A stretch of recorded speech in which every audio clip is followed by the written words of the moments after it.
Le 6 juin 1944, à l'aube, les troupes alliées débarquèrent sur la côte normande afin de libérer l'Europe du joug allemand. Daryl Zanuck s'est inspiré de la réalité et du roman de Cornelius Ryan, Le jour le plus long, pour réaliser cette super production qui restera un témoignage vivant pour les générations futures.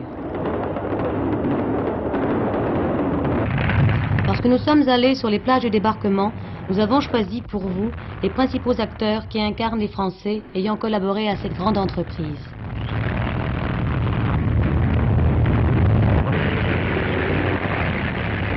Nous avons retrouvé Madame Gilles, agent de liaison du réseau de résistance Ceinturie, sous le nom de Janine, et le commandant Kiefer, chef du commando de débarquement français, qui avait pour mission de nettoyer la ville d'Ouistreham à l'embouchure de l'Orne.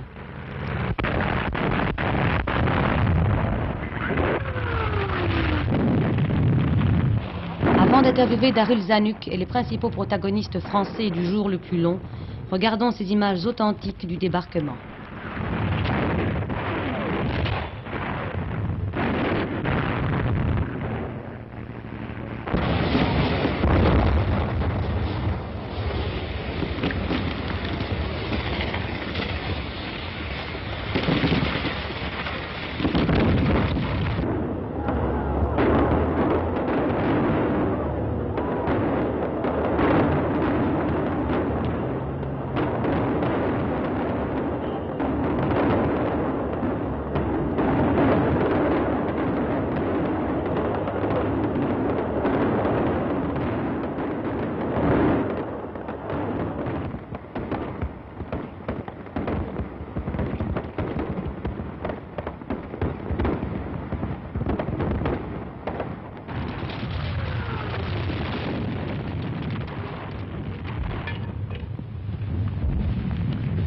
Monsieur Zanuck, vous produisez actuellement Le jour le plus long, un film sur le débarquement des troupes américaines en France. Pourquoi avez-vous choisi ce sujet? Moi, je suis très intéressé de ce sujet depuis longtemps et quand j'ai lu le livre de M. Cornelius Ryan, Le jour le plus long, je suis très intéressé parce que M. Ryan, il a créé l'histoire de D-Day et dans un livre, et c'est le livre, c'est très populaire dans tout le monde, dans les États-Unis, dans tout le monde, en France et tout. Et je suis inspiré d'essayer de faire un film de ça. Quelles sont les principales vedettes de ce film? Je sais que c'est très difficile pour vous de n'oublier personne, mais donnez-moi quelques noms, s'il vous plaît. Oui, c'est pas une question d'une seule vedette, parce que c'est 43 rôles principaux dans le film. Et toutes les nationalités, les Américains, les Anglais, les Français et aussi les Allemands. Et j'ai choisi toutes les vedettes de tous les pays. Et vous ne pouvez pas marquer une seule caractère, c'est le plus important parce que c'est tous les rôles, c'est très important. Combien de temps durera la réalisation de ce film? Je ne sais pas exactement, mais je pense peut-être 8 ou 10 mois. C'est énorme en France. Et quels sont les moyens mis à votre disposition par les différentes nations pour vous aider à réaliser cette page historique? J'ai reçu beaucoup d'aide de l'armée française et la marine française, et la même chose avec les Américains, la même chose avec les Anglais, et éventuellement la même chose avec les Allemands. J'ai reçu beaucoup de coopération et les facilités. Je ne peux pas tourner ce film sans l'assistance de les 4 gouvernements. Qui réalise ce film?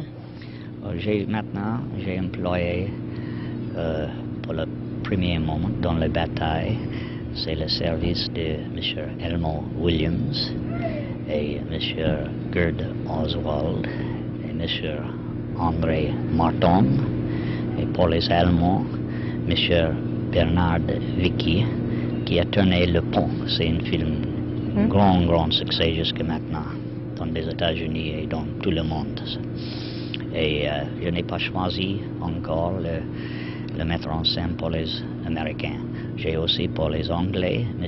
Ken Annigan, qui a tourné tous les films de l'anglais. C'est une metteur en scène anglais. Est-ce que vous pouvez me dire maintenant approximativement quel prix coûtera ce long film? Je n'ai pas une idée, vraiment. Je n'ai pas une idée. Ça dépend dans le temps, ça dépend dans beaucoup de choses, mais c'est cher. Pensez-vous que l'humanité tirera une morale de ce film historique? Oui, c'est pour moi, quand même, c'est une morale très importante, parce que avant D-Day,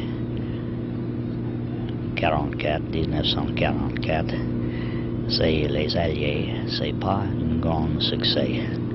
C'est France est occupée et c'est le Blitz et Londres et Angleterre, c'est les Américains, c'est en Amérique.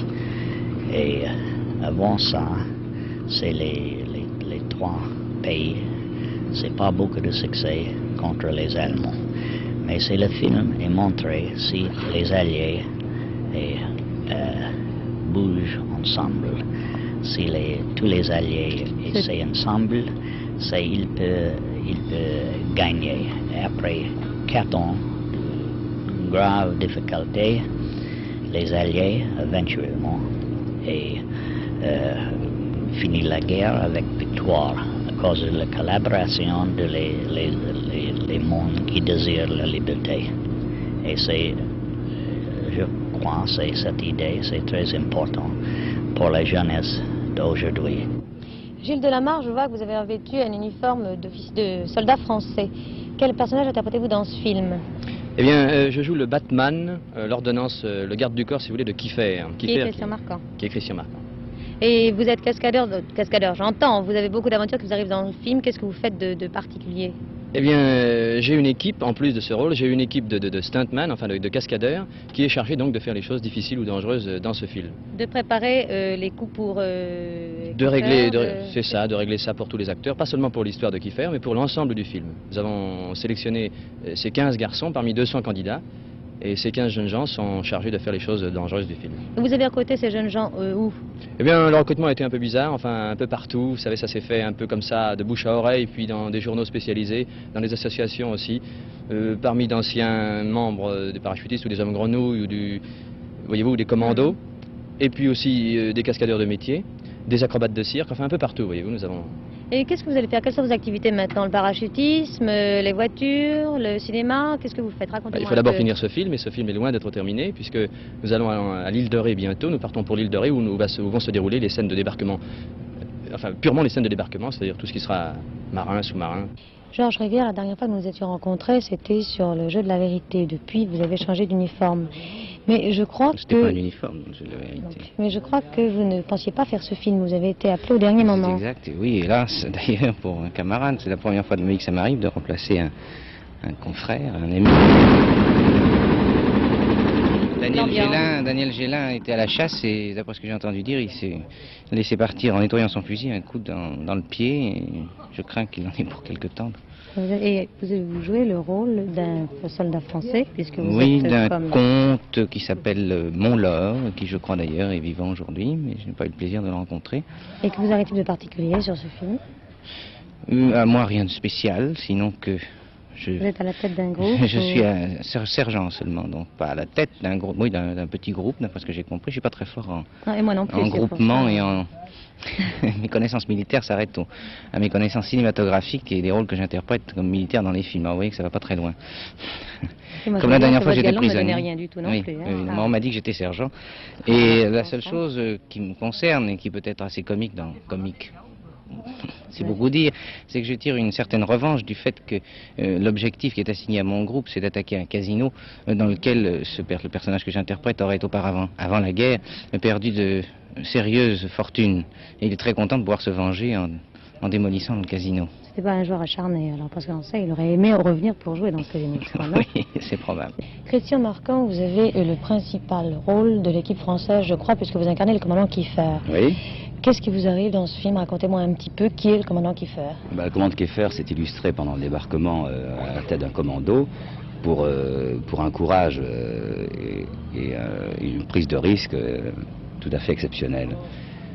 Et enfin, on raconte qu'il était presque devant les tanks pour attaquer la scène qu'on tourne en ce moment, qui est la prise du casino. Est-ce qu'il est encore vivant? Oui, oui, bien sûr. Oui. Vous l'avez vu, non? Vous n'avez pas l'occasion de le rencontrer? Si, on va le rencontrer. Moi, je l'ai pas encore rencontré, mais il doit venir jeudi ou vendredi ici. Et vous pensez que physiquement il vous ressemble ou c'est tout à fait... Vous ne savez pas, mais vous n'avez rien dit? Non, on m'a rien dit, je le connais pas. Vous aimez tourner ce genre de rôle? Oui, j'aime assez, oui. C'est-à-dire que j'aime beaucoup les rôles d'action, quoi.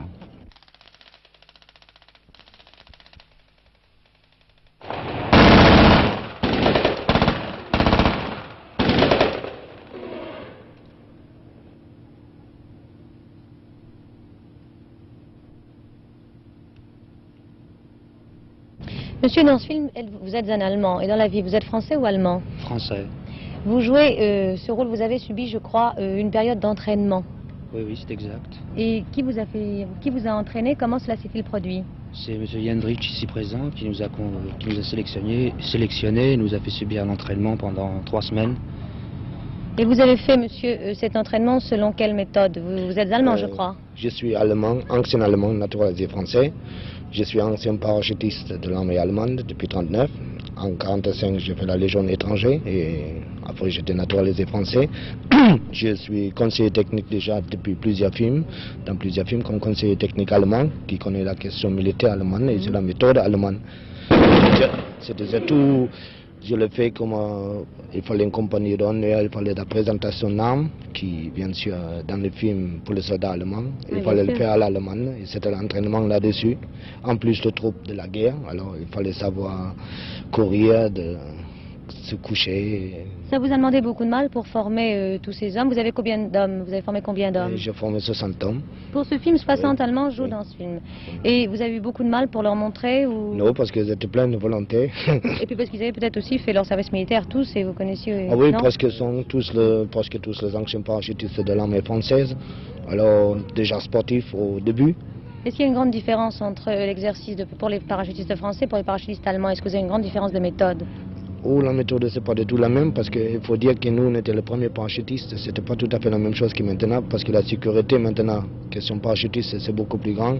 La tâche, c'est pas le même, qui est beaucoup plus facile, parce que nous, on a la tâche ceinture, et maintenant, on a la tâche épaule, qui est beaucoup plus facile pour un parachutiste. Et on les voit sauter en parachute dans ce film? Ou c'est un entraînement à terre que vous avez montré? Moi, j'ai montré un entraînement à terre pour la troupe allemande, puisqu'il n'y a pas le parachutiste allemand qui joue dans ce film-là, malheureusement. Non, je sais bien sûr. Et les parachutistes, eux, sont seulement américains. Ce n'est pas vous qui avez entraîné les autres, uniquement la partie allemande? Uniquement la partie allemande. Et vous avez d'autres films que on vous a demandé souvent de montrer aux gens comment il fallait faire en France? Oui, la méthode allemande. Je tourne Babette s'en va en guerre comme conseiller technique, La Verte Moisson, Les Chemins des Écoliers, Candide. Tous les films, on a besoin d'armée allemande. Commandant Kiefer, vous êtes le héros, peut-on dire, de ce film Le Jour le plus long, puisque Christian Marquand, que nous avons interviewé tout à l'heure, incarne votre propre personnage. Quelle impression cela vous fait-il de vous revoir maintenant, après des années passées, incarné par un acteur de cinéma? Naturellement, j'ai trouvé Marquand très sympathique. Il m'a beaucoup plu et je crois qu'il peut faire mon rôle admirablement bien. Mais au point de vue interview après, je suis venu plusieurs fois déjà en Normandie, n'est-ce pas? Je me suis refait petit à petit puisque j'ai beaucoup d'amis ici. Et surtout à Austria, mais à Rivabella, où je vais assez souvent, presque chaque année, je dirais. Et que pensez-vous du personnage tel que Zanuck veut nous le dépeindre dans le film? Est-ce que vous pensez qu'il correspond exactement à ce que vous étiez quand vous étiez à la tête de ces commandos? Je suppose que oui. Naturellement, si vous lisiez mon livre Béret Vert, vous pourriez voir que l'entraînement que nous avons eu était absolument formidable. Et je dois dire que c'est grâce à cet entraînement que nous avons pu quand même passer une journée comme le 6 juin, qui était extrêmement dur. Et réellement, quand on y songe après, je ne croyais pas qu'on aurait pu donner tellement de résistance. C'est qu'après toute une journée de travail, nous avons fait un combat à la baïonnette à 7 heures du soir le même jour. Et j'avais 3 blessures, 2 à la cuisse et une balle au bras. Et quel a été, dans toute cette guerre, toute cette bataille, un fait qui vous a particulièrement frappé? Est-ce que vous avez un souvenir plus... Oui, à un moment, par exemple, quand nous avons libéré Rivabella, c'était amusant. Alors, il y a quelques Français qui étaient cachés dans des trous, qui commençaient à sortir un petit peu. Ils sentaient que c'était un peu plus calme. Et alors, ils bavardaient entre eux en fumant une cigarette. et j'écoutais ce qu'ils disaient. Et c'est très amusant, j'entendais un qui disait à l'autre, eh ben, c'est formidable quand même de voir comment les Britanniques ont bien préparé ce raid. Ils ont même amené des gens qui parlent le français aussi bien que nous. Mais je dis, bon Dieu, nous sommes des Français. C'est à ce moment-là qu'ils ont su que nous étions réellement un bataillon français qui a fait le débarquement, qui était le seul d'ailleurs à avoir débarqué. Est-ce que vous pensez que le film de M. Zanuck, une fois qu'il sera vu par tout le public, est-ce que vous pensez que les gens vont tirer une moralité de ce film? Pensez-vous que ça va... Ah, espérons, parce que réellement, j'espère beaucoup que c'est un film qui aidera un peu à finir ces guerres qui ont été... La France en a eu 3 comme ça, il est temps que ça se termine, n'est-ce pas? Et vous pensez que les gens, en voyant ce film... Ah, je crois que ça fera beaucoup de bien, oui, énormément de bien. Les gens jugeront un peu de ces massacres qui ont eu lieu pendant 3 guerres et qu'il n'y en aura plus à l'avenir. Je vous remercie infiniment, vous avez été très gentil. De rien.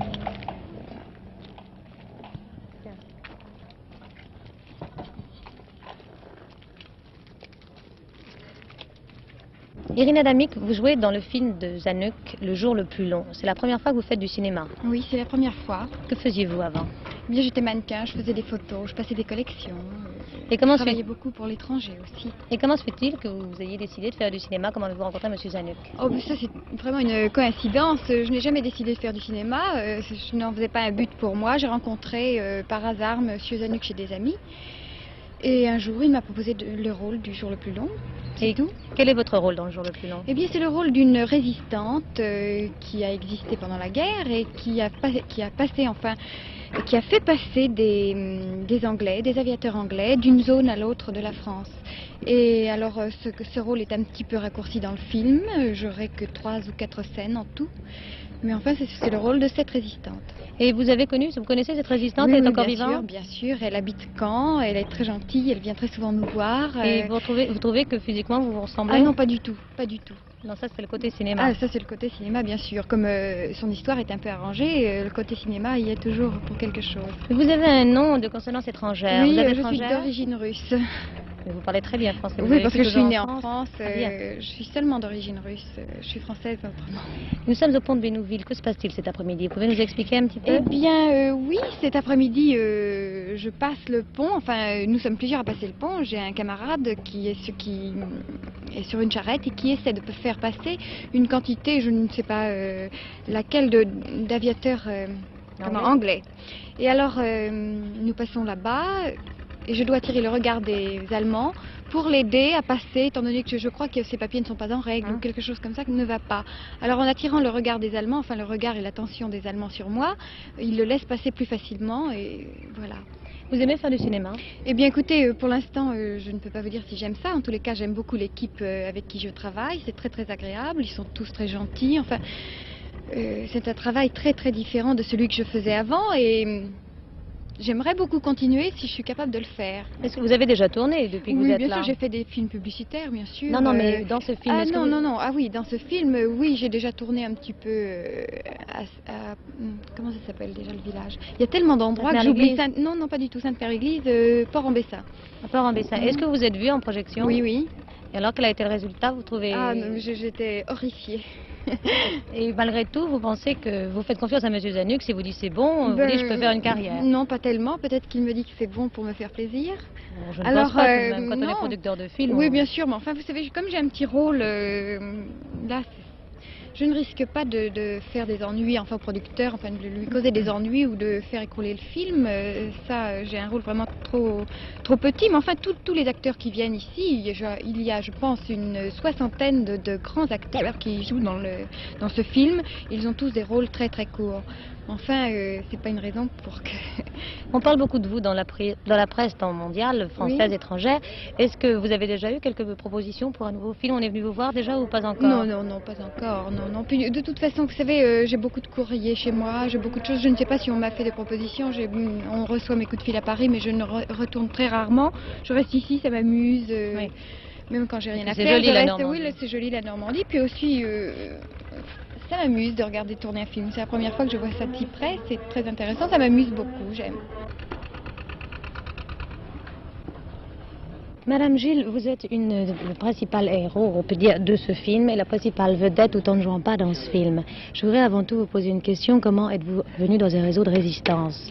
Eh bien, je ne pourrais pas vous dire la date où je suis venue dans ce réseau de résistance. Nous étions quelques-uns pas très contents de voir les Allemands chez nous en vainqueurs. Nous avons commencé à résister, c'était le mot, et à nous grouper. Ensuite, il s'est formé un réseau très vaste qui s'appelait l'AV, l'Armée des volontaires, dont nous avons fait partie, mon mari et moi, qui n'était pas mon mari à ce moment-là d'ailleurs, au tout début. Et puis alors, 40, 41, et je crois que c'est à la fin de la 41, je crois au début de 42, je crois que c'est fin 41 qu'il s'est formé des réseaux. Donc mon réseau s'appelait Century, alors ça s'est scindé, tous les réseaux se sont scindés en une communauté, si l'on peut dire. Oui. Quelle a été la première mission que l'on vous a confiée? Je veux dire que je ne me souviens pas tellement. Alors une de celles qui vous a le plus frappé, disons celle où vous avez eu le plus de crainte, le plus d'appréhension, qui a été pour vous très difficile? Ah bien... Je sais pas, c'est maintenant tous les souvenirs se sont fondus, on ne sait plus trop. Je sais que j'ai eu peur très souvent, très souvent, de dire. Mais enfin, maintenant ça ne forme plus que des bons souvenirs. Et une fois où j'ai eu très peur, c'est justement au sujet des pilotes. Nous avons eu une chose qui était assez extraordinaire, nous en avons eu 7 à la maison. Et parce que nous en avions 4 que je devais emmener traverser la France, vous savez, les amener à la frontière. Et puis au tout dernier moment, il y a un de nos amis qui en a amené 3. Dans une voiture qui n'avait d'ailleurs pas le droit de sortir, mais enfin il l'a fait, il l'a amené la nuit. Et nous en avions 7 à la maison. Un de nos amis qui était photographe est venu, on les a photographiés dans la nuit, on leur a appris, parce qu'il y en avait très peu qui parlaient français, ce que c'était un ticket, un billet, et puis le lendemain matin ils sont partis. Et moi, pour des raisons, je ne me souviens plus trop bien lesquelles, je ne partais que le lendemain. Et dans la nuit suivante, alors qu'ils tous étaient partis, j'ai entendu, il était 2 ou 3 heures du matin, une sonnette qui sonnait très fort. Je me suis dit, ben, on ne saura jamais ce que je suis devenue, les Allemands ont tué... Ils savent, ils étaient prévenus, ils viennent me prendre. Oui. Et alors j'ai attendu un moment, et puis après, bien mon Dieu, je me suis dit qu'il fallait y aller. Et alors j'ai ouvert la porte, et c'était les 2 fils de la sonnette qui se touchaient. Parce que... Quelle horreur. J'ai eu très peur. Que pensez-vous du personnage tel que M. Zanuck a voulu représenter dans le film? Eh bien, je comprends très bien. Et la petite Irina est charmante, et vraiment, je suis sûre qu'elle va faire un très bon petit personnage.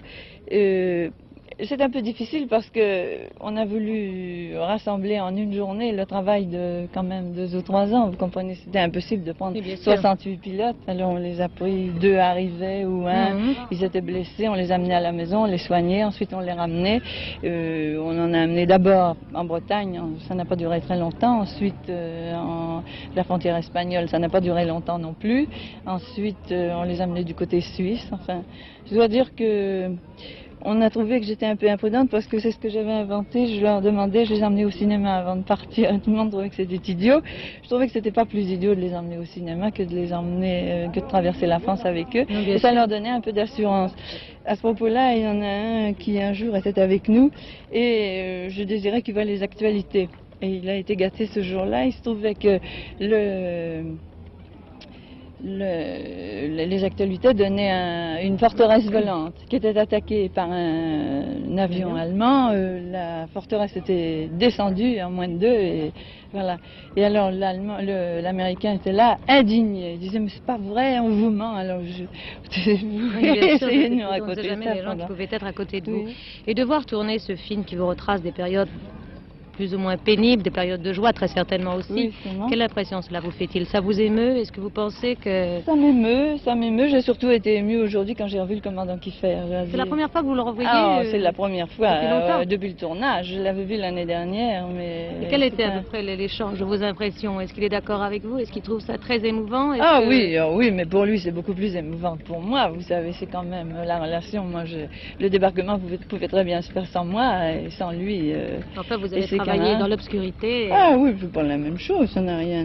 C'est pas très important ce que j'ai fait, tandis que ce qu'il a fait, lui, c'est très important. Vous m'avez dit que vous aviez sauvé des Canadiens, peut-être vous pouvez profiter de la télévision canadienne pour dire un petit message. Ça, j'aimerais bien les revoir. Alors ça, oui, je ne me souviens plus de leur nom, malheureusement, mais enfin, s'ils se souviennent de Janine, ils pourront dire qu'ils sont bien accueillis à Caen quand ils arriveront. Ça.